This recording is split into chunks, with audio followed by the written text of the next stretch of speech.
When a lot of people think about the economy, especially in America, you just think about the really big people on Wall Street with all the money and the trillions of dollars.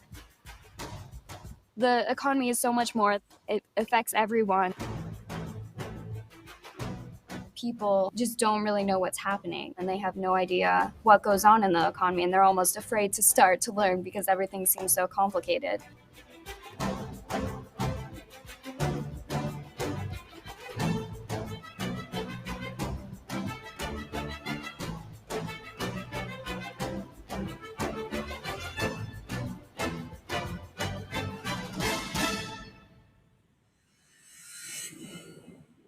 In 1860, the United States was roughly about the level of Siberia as a world economy.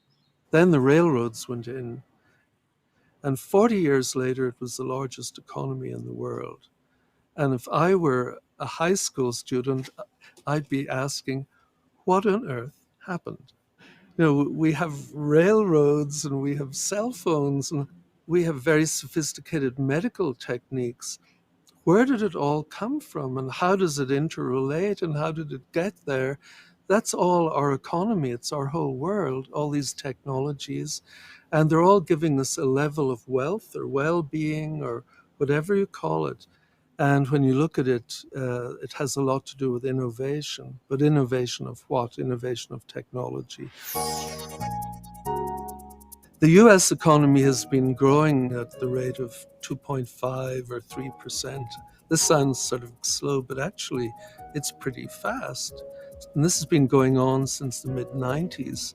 And nearly all of that has been due to information technology. We have now a physical economy of factories and markets and offices and things like that. And then below it, there's another layer of all these transactions taking place in cyberspace.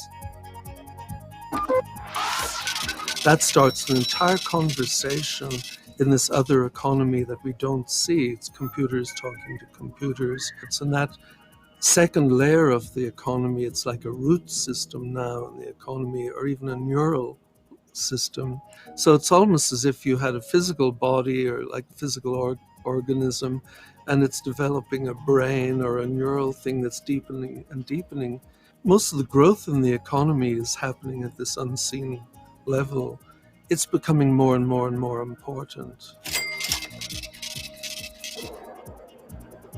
So the economy works pretty well most of the time, but when we get into trouble, we get into trouble deeply because the economy somehow springs a leak.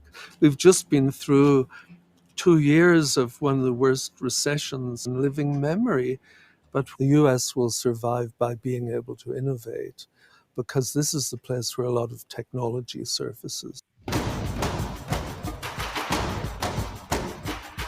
I was really intimidated by the topic of economy because it's such a broad topic and there's so many different aspects to it.